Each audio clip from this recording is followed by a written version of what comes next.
శివరాత్రి పర్వదిన శుభాకాంక్షలు తెలియజేసుకుంటూ వారు ఎక్కడ ఉన్నా ఇదే దైవభావంతో కడపలో చేశారు, కడపలో పోస్టింగ్ చేసి వచ్చారు. అయినప్పటికీ కూడా అక్కడ కూడా అందరితో ఫ్రెండ్లీ పోలీసింగ్ నేచర్కి వెళ్ళి అందరినీ కూడా ప్రేమించే మహోన్నతమైన వ్యక్తి. అటువంటి వ్యక్తి మన నగరానికి పోలీస్ కమిషనర్గా రావడం, ఇన్ని కార్యక్రమాల్లో పాల్గొన్న ఏకైక అధికారి కూడా ఆయనే. సిటీలో ఇన్ని కార్యక్రమాల్లో పాల్గొన్న ఏకైక అధికారి నగర పోలీస్ కమిషనర్ శంకరప్రతి బగ్చి. ఈరోజు చాలామంది ఎవరిని పిలవాలంటే మనం పిలవగానే వచ్చే వ్యక్తి. ఆ టైమింగ్స్తో సంబంధం లేకుండా, జనాలతో సంబంధం లేకుండా మనం వెళ్తే ఖచ్చితంగా మనల్ని ఆదరించే వ్యక్తి ఎవరంటే ఏకైక అధికారి బాగ్చి గారి.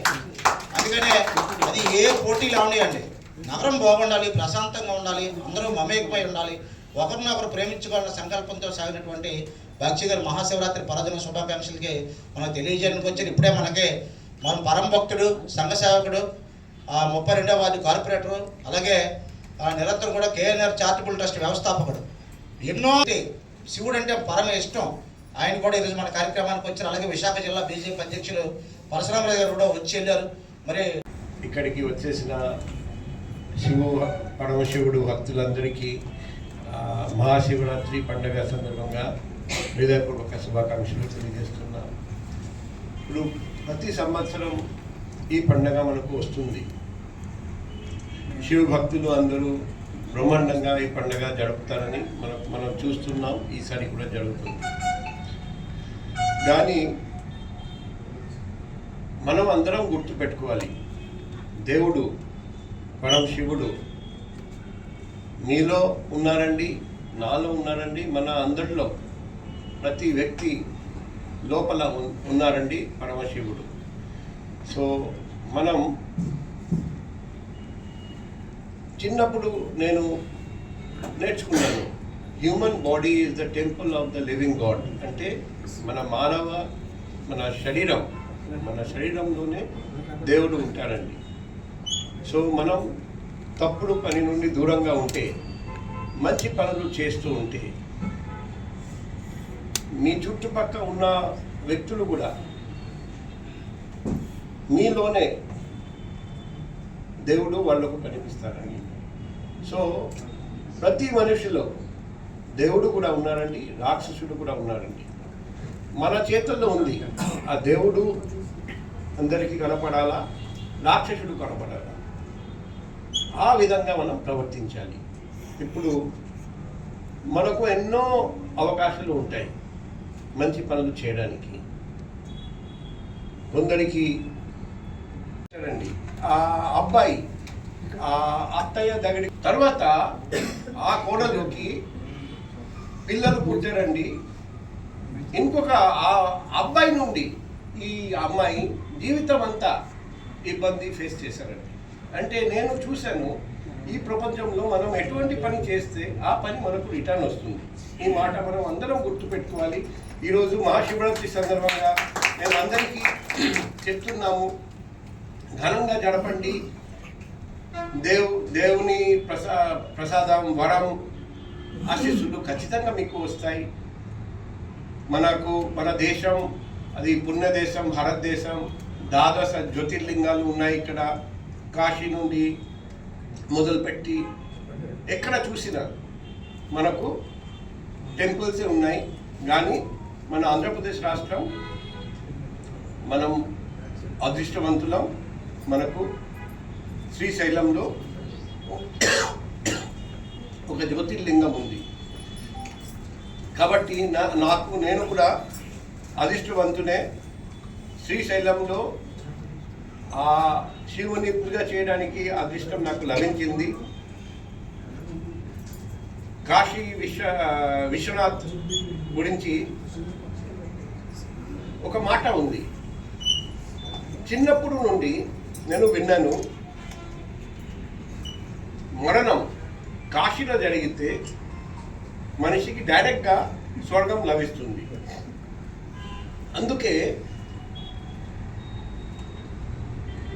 100 years కిందట, 100 సంవత్సరాల కిందట, 200 సంవత్సరాల కిందట బెంగాల్ నుండి ఎవరైనా మన ఏజ్ చాలా పెరిగిపోయింది, ఎప్పుడైనా చనిపోతారు. ఆ పరిస్థితి ఉన్నప్పుడు అందరూ కాశీ వెళ్తారు, వెళ్ళి అక్కడ చనిపోతారండి. ఎందుకంటే అక్కడ కారణం ఉంది. ఆ కారణం తర్వాత చెప్తాను.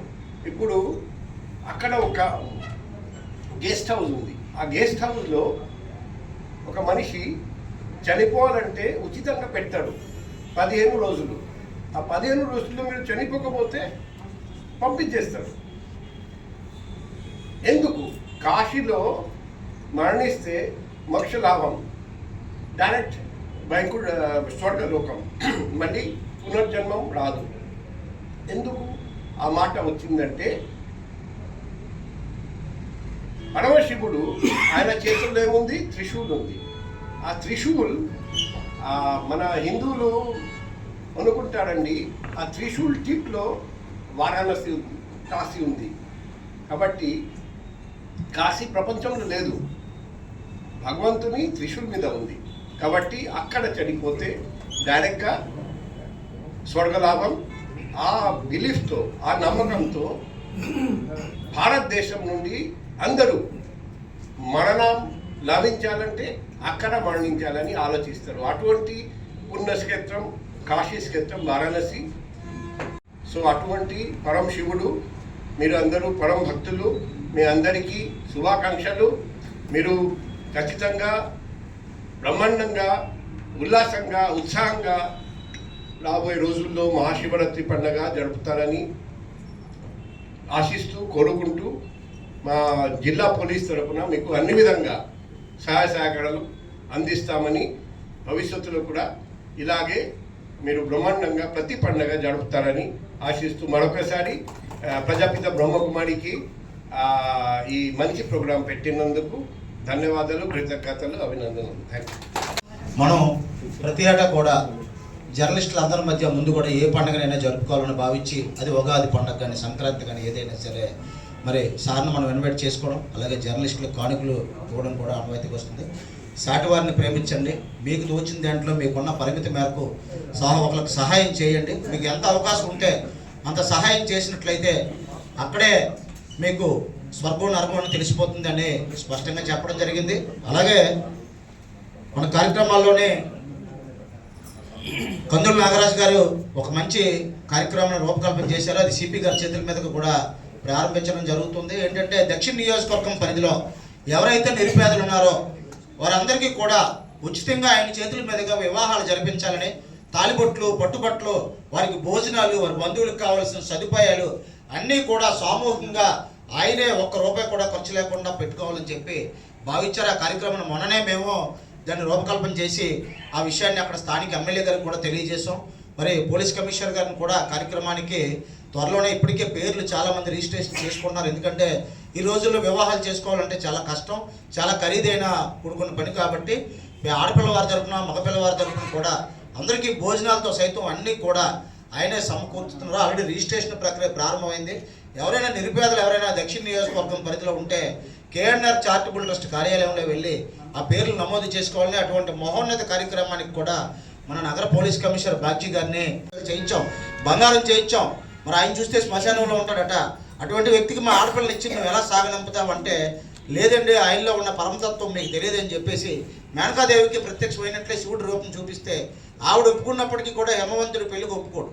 పెళ్లికి ఒప్పుకున్నప్పటికీ కూడా లాస్ట్కి శివుడు పెళ్లి కొడుకు ఆ రోజు ఉదయం నుంచి కూడా మొత్తం ఇంద్రాది దిక్పాలకులు అందరూ కూడా బయలుదేరుతారు శివుడు పెళ్లికి. ఒకవైపు వాళ్ళు కూడా పర్వతాలు, చెట్లు, చేమలు, కోనలు, కొండలు అన్నీ కూడా ఆడపిల్లి వారి తరపున పెళ్లికి వస్తే, మగపిల్లి వారి తరపున దేవతలు, సూర్యుడు, చంద్రుడు, మొత్తం ఉన్న అందరు దేవతలు కూడా శివుడు పెళ్లికి వెళ్తారు, కానీ శివుడు రాడు. ఆఖరి నిమిషం వరకు వచ్చిన ప్రతి ఒక్కరిని శివుడు ఎక్కడ ఉన్నాడు, పెళ్లి కొడుకు ఎక్కడ ఉన్నాడని వాళ్ళ తల్లిదండ్రులు ఎత్తుకుతూనే ఉంటారు. లాస్ట్కి ఒక ఏనుగు ధరించింది మొలకు చుట్టుకొని, చర్మం ధరించింది పట్టుకొని ఆయన రావడం చూసి, నువ్వు ఇతను ప్రేమించావు, ఇప్పుడు ఇతను పెళ్లి చేసుకుంటే మన బంధువులకు ఏం చెప్పాలని అడిగితే అప్పుడు ఆయన శివుడు ప్రత్యక్షంగా అవుతాడు. ప్రత్యక్షం అయినప్పటికీ కూడా అక్కడ కూడా ఆయన పెళ్లికి ఇంకా ఆటంకం ఎదురవుతుంది. త్రికరణ శుద్ధి చేసుకుంటేనే ఈ లోకం పరిపక్వంగా ఉంటుంది, లేదు మీరు డైరెక్ట్గా పెళ్లి చేసుకుంటే లోకంలో అవాంతరాలు ఎదురవుతాయని మళ్ళీ అక్కడ కూడా దేవతలు అడ్డు చెప్తే అలాగే నేను చేసుకుంటానని చెప్పి త్రికరణ శుద్ధితోనే మరి శివుడు పార్వతిని పెళ్లి చేసుకుంటాడు. పార్వతి కూడా శివుడు భర్తగా గొంతెమ్మ కొరకులు ఏమీ కోరదు. శివుడు ఎన్ని అవతారాలు ఎత్తినప్పటికీ కూడా దానికి కిందనే లోబడే ఆవిడ అవతారం ఎత్తుంటుంది. ఈయన కలుపు అవతారం ఎత్తితే ఆవిడ కిందనే అంశలా తయారవుతుంటుంది. మరి అలా ఏంటంటే లాస్ట్కి శివుడి పెళ్ళికి వెళ్ళినప్పటికీ కూడా ప్రపంచంలో ఉన్న వాళ్ళందరూ కూడా శివుడి పెళ్ళికి వెళ్ళిపోతే ప్రపంచం ఏమైపోయింది, ఒకవైపు వంగిపోయింది భూమి అంతా కూడా. అప్పుడు ఏం చెప్తారంటే మరలా దేవతలు వెళ్ళి స్వామి భూమి అంతా ఉంగిపోయింది, ఈ ప్రపంచంలో అందరూ నీ పెళ్లికి వచ్చేసారు, మరి ఇప్పుడు ఎలాగ దాన్ని సరిచేయాలంటే అప్పుడు మళ్ళీ పరమశివుడు అగస్త్య మహర్షికి చెప్పి నువ్వు ఒక్కడు వెళ్ళవయ్యా సరిపోతుంది, నువ్వు ఒక్కడు వెళ్ళి అవతల పక్క నిలబడు, భూమి లెవెలైపోతుంది అని చెప్పగానే అగస్త్య మహర్షి వెళ్ళి నిలబడగానే మరలా లెవెల్ అవుతుంది. మరి పరమశివుడి కోసం చెప్పుకుంటే నాగరాజు గారు చూసి కన్నీళ్ళ పర్యంతం అయ్యారు. ఎందుకంటే పరమశివుడి కోసం ఎంత చెప్పుకున్నా సరే ఇవన్నీ కూడా మన సృష్టి రహస్యాలు మన పుస్తకాల్లో దొరుకుతాయి. ఇప్పుడు అంతా కూడా ప్రవచనకర్తలు వచ్చారు, మనం వింటే రాత్రి ఒక్కోసారి నేను మొన్న ఒకసారి రాత్రి 3:30 వరకు అలా వింటూ ఉండిపోయాయి. 3:30 అయిపోయింది, ఇంట్లోకి వెళ్ళాం, పడుకోవాలి, తెల్లవారు లేవాలి, వేరే జిల్లాకి వెళ్ళాలి ఉన్నప్పటికీ కూడా వింటూ ఉండిపోయాం అనమాట. పరమశివుడు ఇవన్నీ కూడా దృష్టిలో జరిగినవే. మరి అటువంటి మహోన్నత కార్యక్రమానికి మన బాక్షి గారు ఇచ్చేశారు. వారికి చాలా కార్యక్రమాలు ఉన్నాయి కాబట్టి మన కార్యక్రమానికి ఇచ్చేసిన బాక్షి గారికి ప్రజాపిత బ్రహ్మకుమారి రామేశ్వరి అక్కయ్య తరపున ప్రత్యేకంగా ధన్యవాదాలు తెలియజేసుకుంటూ మన 2 టౌన్ సిఏ గారిని ఎర్రనాయుడు గారిని వచ్చి మెమెంటో తీసుకోవాల్సిందిగా కోరుతున్నాం. దయచేసి ఎర్రనాయుడు గారిని పరమేశ్వరి కల్పించిన వారు సిపి గారు తన కింద కుటుంబాలను కూడా మనం చూసాం. గతంలో ఎన్ని కార్యక్రమాలు లేవు. పోలీస్ కుటుంబాలను ఆదుకోవడం, పోలీస్ కుటుంబాలకి అండగా ఉండడం, పోలీస్ కుటుంబాలను ఆదుకోవడం, అలాగే నిరంతరం కూడా రికవరీ మేళాలు పెట్టి ఎవరైతే నష్టపోతున్నారో వాళ్ళందరికీ కూడా తిరిగి రికవరీ చేసిన సొమ్మును అందజేయడం, ఇవన్నీ కూడా బాజీ గారు వచ్చినవి కూడా చాలా బాగా కృషి చేశారు. అందుకనే సిపి గారు చాలా మందికి కూడా ఇష్టడిగా మారారు.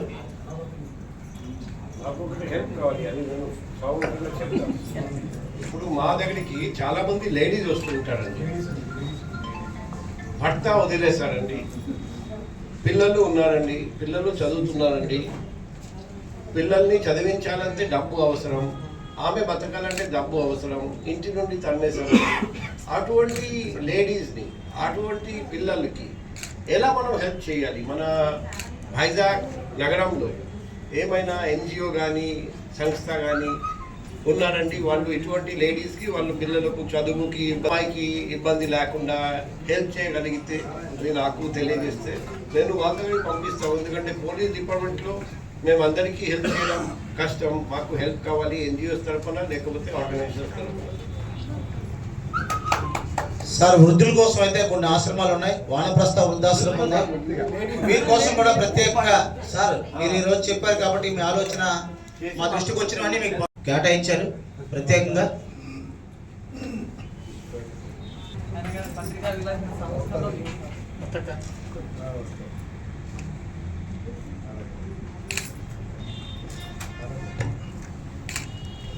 కార్యక్రమంలో ముఖ్య అతిథి బాజీ గారికి, బ్రహ్మకుమారి ప్రతినిధులు బికే రామేశ్వరి గారికి, లలిత అక్కయ్య గారికి, సోమేశ్వరి అక్కయ్య గారికి, రూప అక్కయ్య గారికి, టీవీ టూరిజం డైరెక్టర్ మణిభూషణ్ అక్కయ్య గారికి, అన్నయ్య గారికి, సంఘ సేవకులు, అలాగే విధంగా కందులు నాగరాజు గారికి, అలాగే మన సిఐ ఎర్రనాయుడు గారికి, వారి సిబ్బందికి, అలాగే జర్నలిస్ట్ మిత్రులకు అందరికీ కూడా పేరు పేరున ధన్యవాదాలు తెలియజేసుకుంటూ ఈ కార్యక్రమాన్ని ఇంతటితో ముగిస్తున్నాం. Thank you. ఏకత, శుద్ధత, వసుధైక ఏక కుటుంబాన్ని, ఒకే ధర్మము, ఒకే రాజ్యము, ఒకే భాష ఉన్నటువంటి రామరాజ్యం స్థాపన అవుతుంది. ఈ శుభ సందర్భంగా పరమేశ్వరుడి యొక్క కృపా కటాక్షాలు అందరికీ కూడా లభ్యమవుతాయి. మనమందరం కూడా భగవంతుడి యొక్క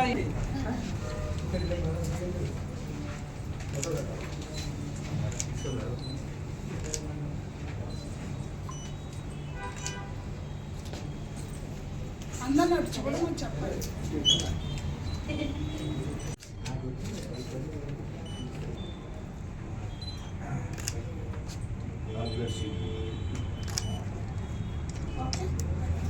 ఇందాక నుంచి